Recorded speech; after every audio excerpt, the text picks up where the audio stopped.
को घर बैठा रही है। आप इस बात का जवाब दीजिए भाई, वो कौन से सर्वे में आते हैं? आपके सर्वे में आप कह रहे हैं कि हमारे सर्वे में आ रहे हैं, जीत के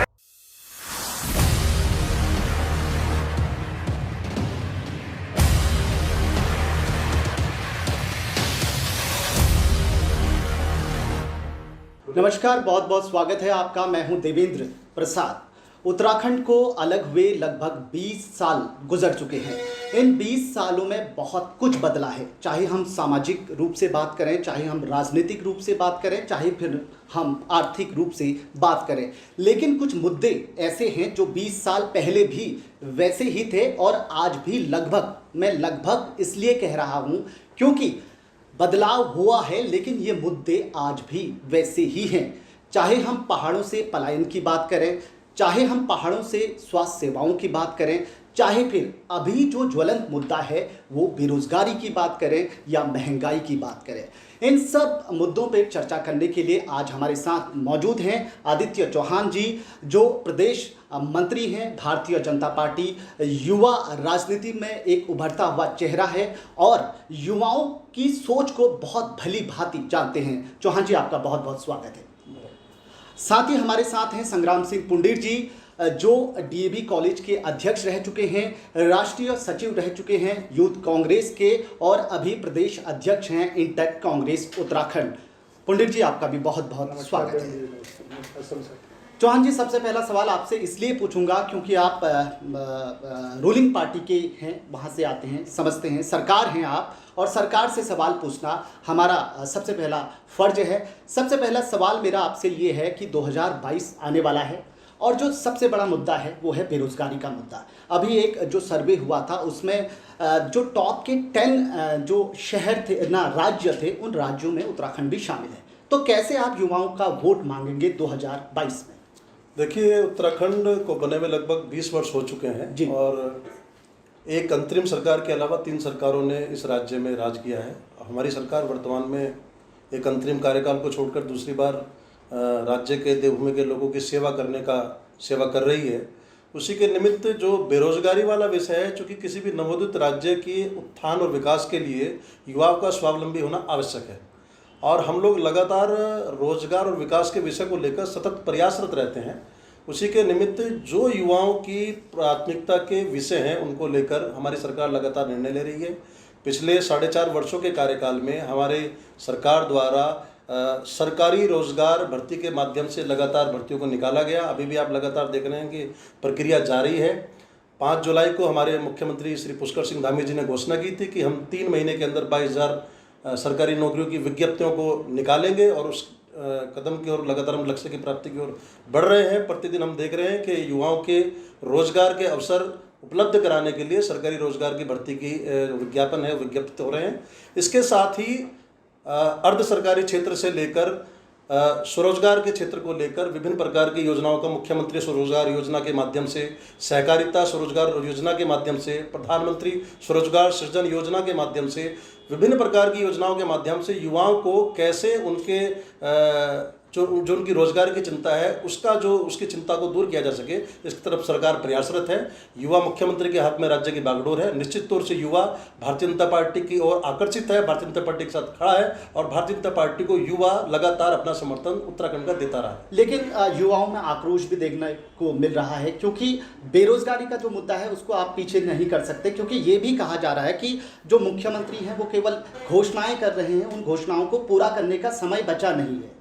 उस पे आप क्या कहेंगे? मैं आपसे सिर्फ ये कहना चाह रहा हूँ, 5 जुलाई में डेट कोट कर रहा हूँ जी, 5 जुलाई को माननीय मुख्यमंत्री जी ने घोषणा की थी कि हम जो 22,000 सरकारी नौकरियों की विज्ञप्तियाँ जो हैं जी, उनको हम आधारभूत मानकर उनकी जो है उनको रोजगार भर्ती निकालेंगे और आप देंगे लेखपाल भर्ती, वनरक्षक भर्ती, सरकारी जो एलटी शिक्षक भर्ती और अभी कल ही हमारा जो है 455 शिक्षकों की भर्ती, अतिथि शिक्षकों का समायोजन, उनकी पुनः भर्ती, उनके जो उनका तनख्वाह है, यानी जिनका वेतन का विषय है, उसको बढ़ोतरी से लेकर उपरल के माध्यम से लेकर यहाँ तक कि हमारी सरकार ने अधिक से अधिक रोजगार युवाओं को प्राप्त हो सके, तो हमारे जो रोजगार जिला रोजगार कार्यालय हैं उनको भी एक भर्ती एजेंसी के रूप में पंजीकृत किया, उनको अधिकृत किया है कि आप भी रोजगार के माध्यम अपने द्वारा उपलब्ध युवाओं के लिए कराएं। आप कह रहे हैं कि रोजगार में हमारी सरकार काम कर रही है। संग्राम जी, आपके पास आऊँगा।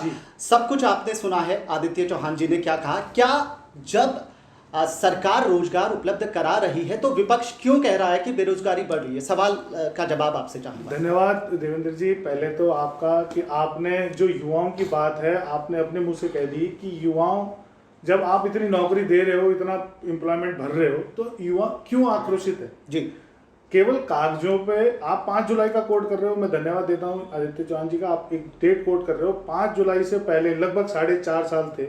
उस 4.5 साल के अंदर कितनी भर्तियां हुई, पहले आप ये बताइए। 5 जुलाई के बाद आपके पास 3 से 4 महीने बचते हैं आचार संहिता लगने के।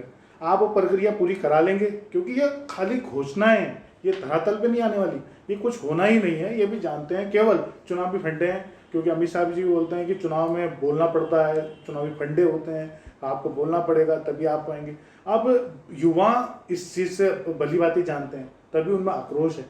वो जानते हैं कि धरातल पे कुछ नहीं होना, केवल बात होनी है। आप बताइए, पूरे 5 साल हो गए, आज तक आप एक ब्यौरा दीजिए, कितनी भर्तियां हुई, कितने आपने रोजगार दिया, कितने आपने एम्प्लॉयमेंट दिया लोगों को। लेकिन संग्राम जी, घोषणाएं हुई हैं तो पूरी तो होंगी। सर, जब आचार संहिता लग जाएगी, आचार संहिता के बाद तो घोषणा, क्योंकि सरकार आप भी जानते हो आज ये स्थिति है, आप पब्लिक में जाओगे तो कोई वो नहीं है। अब कांग्रेस के ऊपर जिम्मेदारी आएगी आने वाले समय पे कि उन जो बेरोजगार, क्योंकि कांग्रेस एजेंडे में भी है कि इनको हम कैसे लेकिन उसके लिए इलेक्शन जीतना पड़ेगा 2022 का कांग्रेस। जी जी जी जी नहीं, कांग्रेस के लोग तैयार हैं कांग्रेस को जिताने के लिए, युवा तैयार हैं, बिल्कुल बिल्कुल अपनी कमर कस के बैठ गए हैं, क्योंकि उन्होंने पूरे 5 साल में देख लिया कुछ भला नहीं हुआ। केवल महंगाई, केवल खोखले भाषण, खोखले मुद्दों पे आपने कुछ जो ज्वलंत मुद्दे हैं, आपने भू कानून के ऊपर बात करी, वो अभी तक कुछ नहीं है। आपने एम्प्लॉयमेंट की बात करी, वो कुछ नहीं है। कुछ अभी धरातल पे नहीं हुआ। और आज कितना आसान तरीका है, तीसरे मुख्यमंत्री जी आके बोलते हैं पिछले 2 मुख्यमंत्री को साइडलाइन कि उनकी बात मत करो, आप जो हुआ 4.5 साल में डिस्कस मत करो। अब हम क्या कर रहे हैं, वो बात करो। 4.5 साल कहाँ गए? 4.5 साल जीवन के कितने महत्वपूर्ण साल होते हैं। चौहान जी, पुंडिर जी का कहना है कि धरातल पे कुछ हुआ नहीं है, तो दोनों युवा नेता हैं और ये सारे युवा यहाँ बैठे हैं, आपको सुनना चाहते हैं, क्या कहेंगे आप? मैं संग्राम जी की बात से इसलिए भी इत्तेफाक नहीं रखता हूँ कि वो जिस बात को कह रहे हैं जी, केवल घोषणा और धरातल पर नहीं देखना, ये कांग्रेस के काम करने की परिपाटी है।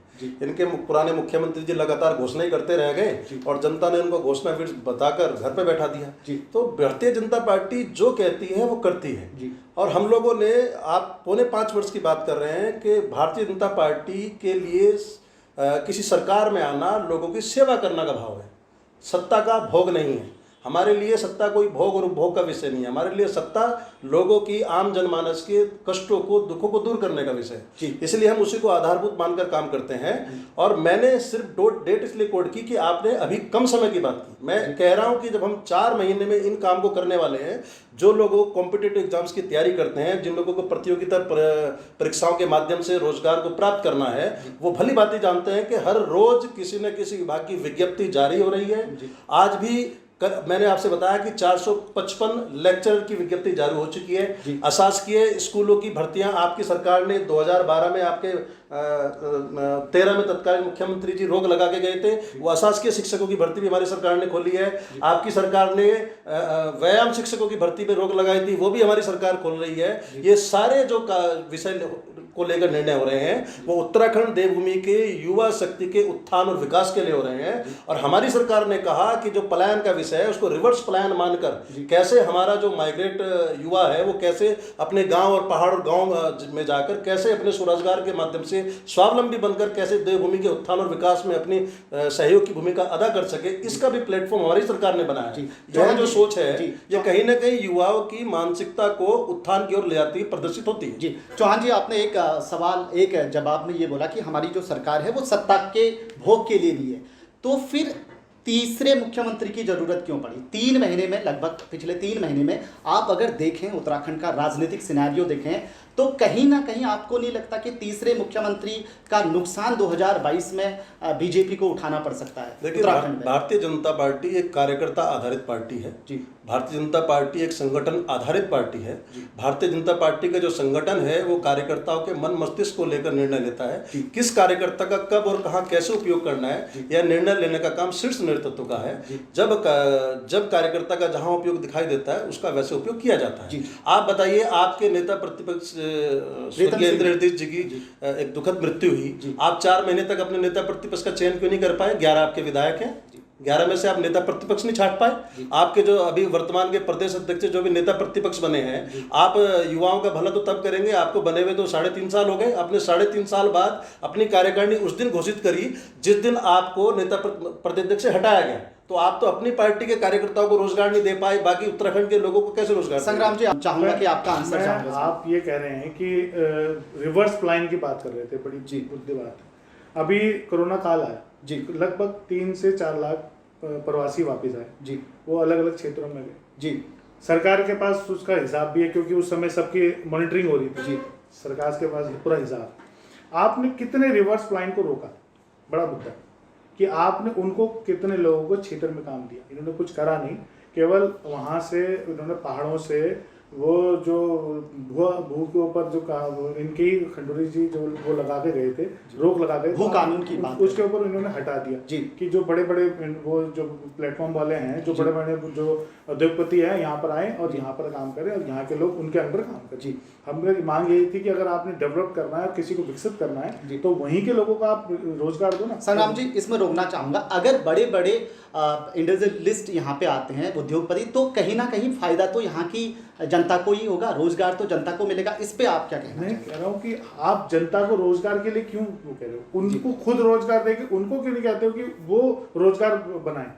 आप उनको डेवलप करिए ना, जो आपके पास एसेट है आप उनको देके उन्हीं लोगों को डेवलप कीजिए ना। आप बाहर के लोगों पे आके, हम यहाँ उत्तराखंड का आदमी काम करने वाला ही रहेगा, कभी ओनर नहीं बन पाएगा, कभी बिजनेस चलाने वाला खुद नहीं बन पाएगा। आपने क्यों ऐसी मानसिकता रखना है?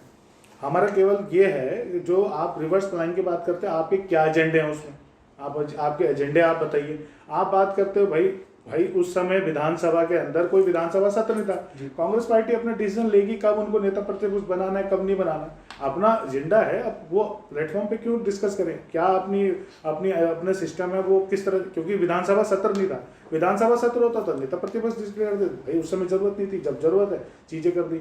अब वो कार्यकर्ताओं को कब किस बात पे सम्मान दिया जाए, वो अपना पार्टी का अपना जुडिक्शन होता है, वो अपने अध्यक्ष की अपनी वो चीज होती है, उसमें हमारा कोई वो नहीं है।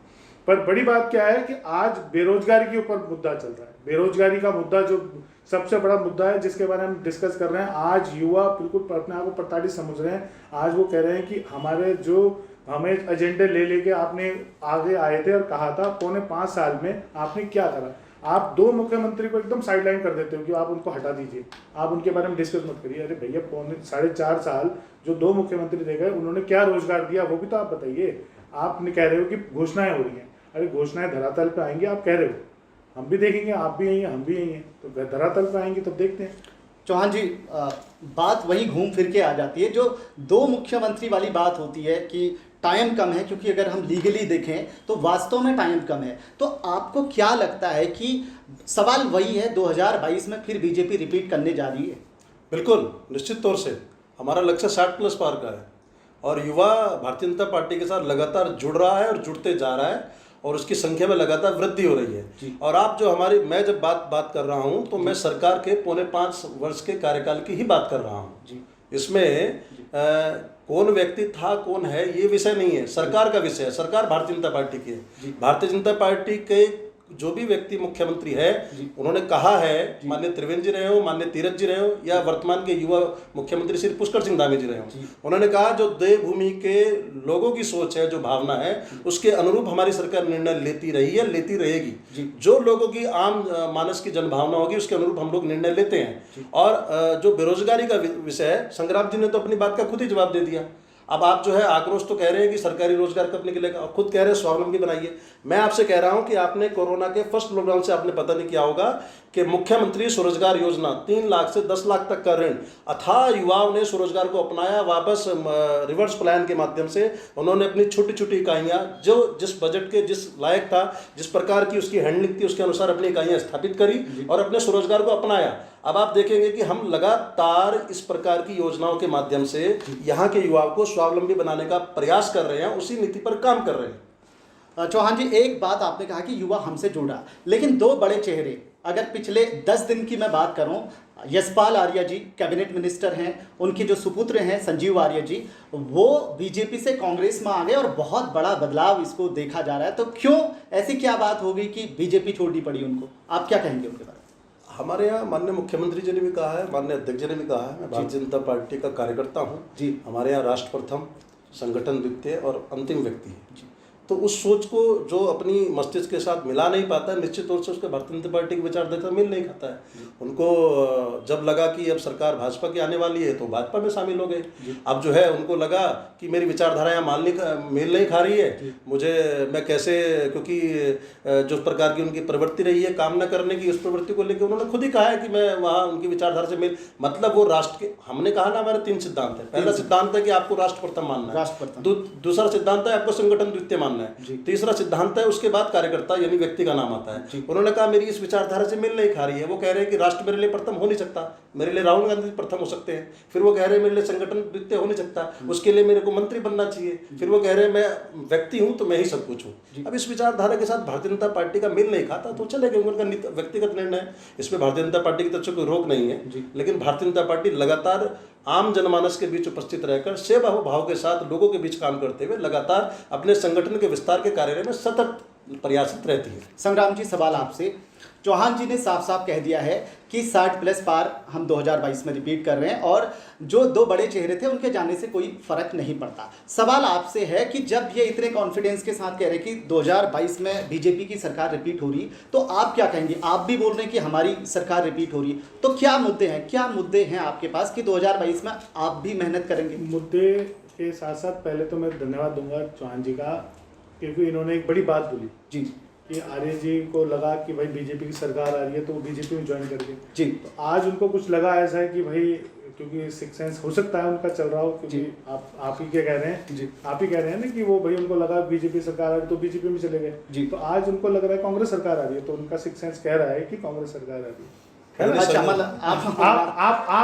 आपकी बात को मैं बढ़ा रहा हूँ, आपकी बात को बढ़ा रहा हूँ। दूसरी बात यह है कि हम ये बात कर रहे हैं कि भाई आप जो बात कर रहे हैं कि एम्प्लॉयमेंट की जी, और हम जो बात कर रहे हैं कि कैसे न्याय योजना के तहत हम लोगों को मदद करेंगे जी। हम बात कर रहे हैं कि जितने लोग जो प्रवासी आए थे उनको वापस कैसा लाया जाए, वापस पहाड़ों को कैसे मजबूत किया जाए। जैसे एम्स की एक बात चल रही है, तो हमारी सबकी डिमांड है कि वो पहाड़ी क्षेत्र में खुलना चाहिए, जिससे सबसे बड़ा मुद्दा आज पहाड़ के अंदर हेल्थ का है और साथ साथ एजुकेशन।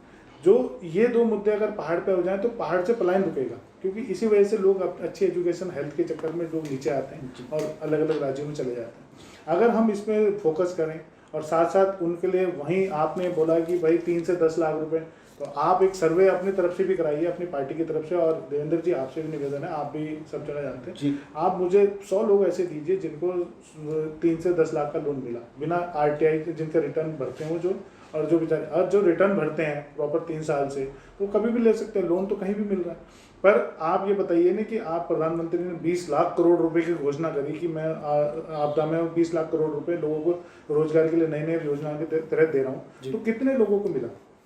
उसका भी एक सर्वे कीजिए, आप बताइए। हमने तो अपने लोगों से सर्वे कराया, तो मुश्किल से 2 या 3 लोग ऐसे मिले, और उनके भी सारे डॉक्यूमेंट पूरे थे, सारी चीज़ें कंप्लीट थी। तो धरातल पे क्या चीज़ उतरती है वो बड़ी बात। चौहान जी, जब आपने ये सारी चीज़ें बोली और पुंडित जी कह रहे हैं कि जब हमने सर्वे करवाया 2 या 3 लोगों को जो है वो ऋण मिला है, जो ऋण की बात आ रही है, प्रधानमंत्री जो लोन योजना जो भी चल रही थी, तो इसमें कितनी सच्चाई है? आप दोनों युवा नेता हैं, मैं फिर कह रहा हूं, क्योंकि ये प्रोग्राम जो है युवाओं पे आधारित है। युवा को राजनीति में आना चाहिए और युवा क्या सोचता है ये हमारे सब लोगों को पता है। आप इसमें कितनी सच्चाई है? अरे भाई मुख्यमंत्री स्वरोजगार योजना के माध्यम से लगातार युवा ऋण योजना का लाभ उठा रहे हैं 0% इंटरेस्ट पे, कोई इसके ऊपर ब्याज नहीं लगता। आपकी सरकार ने क्यों नहीं निर्णय लिया, हमारी सरकार ने क्यों निर्णय लिया कि हम जो है 3 लाख तक के ऋण के ऊपर किसी भी युवा को उसके ऊपर ब्याज मुक्त ऋण है। वो महिला स्वरोजगार के लिए महिला समूह को 5 लाख तक का ऋण ब्याज मुक्त है, 1 रुपये का ब्याज नहीं देना है उनको। 5 लाख का 5 लाख लौटाना है अपने स्वरोजगार को अपनाते हुए। और आप आंकड़ों की बात कर रहे हैं, आप 100 की बात कर रहे हैं। मैं देहरादून में आपको 2000 की सूची दे दूंगा। हमने इतना बड़ा स्वरोजगार, लगातार हर जिले में स्वरोजगार मेले आयोजित किए जा रहे हैं। आप लेकिन आपने 2-3 लोग ढूंढे जो आपने हो सकता है अपनी कांग्रेस में ही बेचारे नेता ढूंढे होंगे। सीधा आरोप लगा दिया। मैं ये कह रहा हूँ, आप वो बताइए कि वो डॉक्यूमेंट की क्या रिक्वायरमेंट। डॉक्यूमेंट की रिक्वायरमेंट ये है कि 2016-17 तक इनकी सरकार थी जी। टोटल अनएम्प्लॉयमेंट रजिस्ट्रेशन 9,21,000 था जी, और 7.31 अनएम्प्लॉयमेंट रेट रेशियो था। आज वो रेट रेशियो उसके 4.17 हो गया। अनएम्प्लॉयमेंट रजिस्ट्रेशन जो है पिछले 5 साल में घटकर 6.5 लाख हो गया। ये रोजगार सरकार ने नहीं दिया, ये कैसे घटा? आपकी सरकार में बेरोजगारों की आंकड़ा क्यों हाइप पे जाता है? 18, 19, 20 सब निकाल के 21 का है, 21 का बता रहा हूँ आंकड़ा आपको। आप आंकड़ा निकाल लीजिए, 4.17 है। डेट में अनएम्प्लॉयमेंट अगर नहीं होता तो आज युवा इतने आक्रोशित क्यों होते? अगर सबको घर में सबको रोजगार मिल गया, सब कुछ होते ना। नहीं, वो संग्राम जी की गलती नहीं है, युवा आक्रोशित नहीं है, कांग्रेस आक्रोशित है। इनको रोजगार इनके संगठन के नेता नहीं दे पा रहे हैं, वो लड़ रहे हैं एक दूसरे से। हरीश रावत जी कह रहे हैं मुझे मुख्यमंत्री घोषित करो, प्रीतम सिंह जी कह रहे हैं मुझे घोषित करो, करण मेरे जी कह रहे हैं। जितने लोग हैं उतने मुख्यमंत्री के दावेदार हैं। ये सवाल बनता है, क्या कांग्रेस में गुटबाजी है? हरीश रावत एक तरफ, प्रीतम सिंह जी एक तरफ, और जो दोनों के अपने अभी यशपाल एरे जी ने ज्वाइन किया है, तो इनकी बहुत बड़ी नेता ने कहा मैं इस्तीफा दे दूंगा। स्थिति तो इनको समस्या होनी है उनके जाने से। पार्टी के अंदर हम तो कार्यकर्ता आधारित पार्टी आते हैं जाते हैं, बड़ा समुद्र है। कांग्रेस देश आजादी के मुख्य पार्टी है जी। जिस समय देश आजाद हुआ, कांग्रेस पार्टी आज की पार्टी नहीं, 130 साल पुरानी पार्टी है जी। आप मोटी मोटी बात ये समझो कि कोई गुटबाजी नहीं जी। गुटबाजी देखो, परिवार के अंदर बैठते हैं, बात रखते हैं, सब लोग अपने अपने रखते हैं, पर जब एक प्लेटफॉर्म पे आते हैं सब अपनी वो रहते हैं जी। आप आज ही बात करते हैं तो त्रिवेंद्र सिंह रावत जी अपना अलग खड़े होते हैं। तीरथ सिंह जी, आपने देखा था जब तीरथ सिंह जी मुख्यमंत्री बने थे तो उनके टारगेट पे कौन थे? त्रिवेंद्र सिंह रावत जी थे। उन्होंने कहा जी जितनी घोषणा करी सब वापस करो, ये करो वापस करो, ये करो। अरे हम क्या अखबार कह रहे हैं? चौहान जी, आप ना कहने से थोड़ा चलेगा। आप अखबार में देखो ना, रोज उनके भाषण थे, उनके कितने, आप ऑनलाइन यूट्यूब में उनके भाषण निकाल के देख लो। तीरथ सिंह रावत जी के जितने भाषण आते थे, उनके जो भी वो मन से बोलते थे, वो कहते थे कि जो पिछला हुआ वो 4.5 साल भूल जाओ, मैं जो कर रहा हूँ वो सब कुछ फाइनल है। तो जो आप बात कह रहे हो कि अलग अलग है, कोई अलग नहीं है। लेकिन चेहरा हरीश रावत ही हर जगह छाया है। देख, Rawat ji general secretary party के अंदर है, राष्ट्रीय महासचिव हैं पार्टी के जनरल सेक्रेटरी। कांग्रेस वाले नहीं मानते। और वो यहाँ उत्तराखंड के नहीं, देश के नेता हैं। उनको जब भी कहीं जरूरत पड़ती है किसी राज्य में भी, तो रावत जी को भी भेजा जाता है। रावत जी ही वहाँ सब चीज मैनेज करते हैं, सब चीजें। तो रावत जी उत्तराखंड के नहीं, बड़े देश के नेता हैं, आप भी जानते हैं उसको। आज पूर्व मुख्यमंत्री ने नाते सर्वे कराते हैं सब लोग जी, तो वो 50 पे आते हैं, सब 15-20 पे आते हैं जी। तो वजह क्या है? चौहान जी, ये इसका जवाब दीजिए। आज भी सर्वे होता है, हम खुद मीडिया वाले हैं, तो आज भी अगर मैं बात करूं तो मुख्यमंत्री की पहली पसंद वो है हरीश रावत। सर क्यों ऐसा? क्यों आपके सर्वे में आते हैं, जनता के सर्वे में क्यों नहीं आते हैं? अरे तो क्या सारे जनता क्यों उनको घर बिठा रही है? आप इस बात का जवाब दीजिए। भाई वो कौन से सर्वे में आते हैं कि जनता उनको लगातार चुनाव आ रहा है? वो 2017 की बात है। मुख्यमंत्री पद को सुशोभित व्यक्ति 2 विधानसभा से चुनाव लड़ता है, दोनों विधानसभाओं से हार जाता है। लेकिन वो भूतकाल की बात थी, अब भविष्य की बात कीजिए। भविष्य उसके बाद तो कोई चुनाव हुआ नहीं ना। उसके बाद लोकसभा चुनाव हुआ, उनके परिवार से लड़े, क्या परिणाम आया? कौन सा चुनाव जीता है? जब मेरा आपके सर्वे में आप कह रहे हैं कि हमारे सर्वे में आ रहे हैं, भाई सर्वे होता है जनता का। जनता अगर सर्वे में जिता रही है तो बताइए चौहान जी, तो सीधी सी बात है, चुनाव तो जीत कहती है। अरे आप सर्वे को मीडिया आपस में लेती है, सर्वे क्या वो जनता के बीच में जाके सर्वे लेती है? लेकिन आप सर्वे भी तो लेते हो, आप लोगों से तो बात करते हो। आप सरकार किसकी बन रही है उस सर्वे? लेकिन संग्राम जी, अच्छा, जिस सर्वे की आप बात कर रहे हो, सर्वे में सरकार किसकी बन रही है? संग्राम आप मुझे मालूम है, आप बताइए उस सर्वे में सरकार किसकी? पहले मैं संग्राम जी, अगर सर्वे आधार है जी, सर्वे आधार है, पहले आप मैं संग्राम जी की बात कर रहा हूँ, मैं संग्राम जी की बात कर रहा हूँ। अगर सर्वे आधार है तो उसी सर्वे में सरकार तो भाजपा की बन रही है, तो संग्राम जी मान रहे हैं कि सरकार भाजपा की बन रही है? संग्राम जी आप बताइए भाई 45 सीटें बीजेपी को दे दी उस सर्वे में। चौहान जी का सवाल है कि अगर वो इतने बड़े नेता हैं तो फिर क्यों उत्तराखंड की जनता ने उनको 3 बार कह सकते हैं 2017 के बाद जो एमपी के लिए लड़े, क्यों हारे? वो सवाल देखो अलग अलग है, देखो अलग अलग प्लेटफॉर्म होता है, अलग अलग। आज जो जनता ने सोचा कि भाई कुछ अनोखी चीज मिलेगी जी, अनोखा, क्योंकि बड़े बड़े भाषणों में बड़ी बड़ी बातें हो गई, लोगों ने प्रभाव हो गया, लोगों ने कहा बड़े कुछ अनोखा हो जाएगा, कुछ होगा। पर जब समय निकला, 4.5 साल निकले, 4.5 आए, आज लोग मन टूट चुका है, उनको एक ही किरण दिख रही है, हरीश रावत इस प्रदेश का भला कर सकते हैं। तभी जितने भी सर्वे हो रहे हैं, ये वाली बात नहीं है कि आप पूरे जितने मीडिया वाले या जो वैसे सर्वे वाले आ रहे हैं, वो हरीश रावत जी को प्रथम नंबर पे लेके चल रहे हैं, वो भी 50 के आंकड़े से ऊपर, कि 50% से ज़्यादा लोग, अगर 100 लोगों से बात करते हैं तो 50 लोग उनको डायरेक्टली पसंद करते हैं। आज उत्तराखंड के अंदर विधानसभा में जितनी हरीश रावत जी जितनी विधानसभा में जाएंगे, उस विधानसभा में कांग्रेस की पॉकेट में 5000 वोट पे प्लस करके आएंगे। आज ये स्थिति है, क्योंकि आज लोग मान चुके हैं, जिस तरह उन्होंने पहाड़ का पलायन रोका ना, जो एक टाइम था, उन्होंने रावत जी ने जो वहाँ की जो फसलें हैं उनको बढ़ावा दिया, उसको आज उन्होंने आगे बढ़ाया, तो उस वजह से रावत जी को पहाड़ के लोग इतना पसंद करते हैं। चौहान जी, सवाल आपसे है विपक्ष में, लेकिन चर्चा बीजेपी में रहती है हरीश रावत की, ये भी सच आप झुठला नहीं सकते, क्या रीजन है? नहीं, हमारे यहाँ तो कोई चर्चा नहीं है। आपको कैसे पता हमारे यहाँ क्या चर्चा होती है? हमारा संगठन, देखिए हमारा संगठन सतत आम जनमानस के बीच रहकर काम करने वाला संगठन है। हम कैडर बेस्ड पार्टी हैं। अब इनकी पार्टी क्या करेगी क्या नहीं करेगी, किसको ये बनाएंगे, किससे, ये खुद ही तो नाराज रहते हैं आपस में। हरीश रावत जी का विरोध कोई कांग्रेस के तो नेता कर रहे हैं, हम थोड़ी कह रहे हैं। हमने थोड़ी मना किया इनको कि आप उनको मुख्यमंत्री का चेहरा मत बनाइए, हैं? हरीश रावत जी तो जा जाते हैं इनको, अब ये कह रहे हैं कि बड़े बड़े भाषण देते हैं। अब आपके आदरणीय नेताजी को, जो आपके राष्ट्रीय अध्यक्ष जी बनते हैं, फिर इस्तीफा देते हैं, फिर बनते हैं, फिर इस्तीफा देते हैं, फिर बनने की का विचार करते हैं, अगर वो अपने भाषणों से जनता को आकर्षित नहीं कर पाते तो इसमें हमारा दोष है? भैया आप अच्छे भाषण सीखिए, गलत झूठ नहीं बोल सकते, बस हमारे नेता में ये कमी है कि झूठ नहीं बोल सकते। वो केवल मनमोहन सिंह जैसे सीधे आदमी के बिल को फाड़ कर, संग्राम सिंह जी ने एक शब्द में कह दिया कि हम झूठ नहीं बोल सकते, मतलब क्या है इसका? आप क्या, क्योंकि इनको सच की परिभाषा नहीं मालूम है, इसलिए झूठ नहीं बोल पाते हैं। भाई झूठ और सच का फर्क क्या है?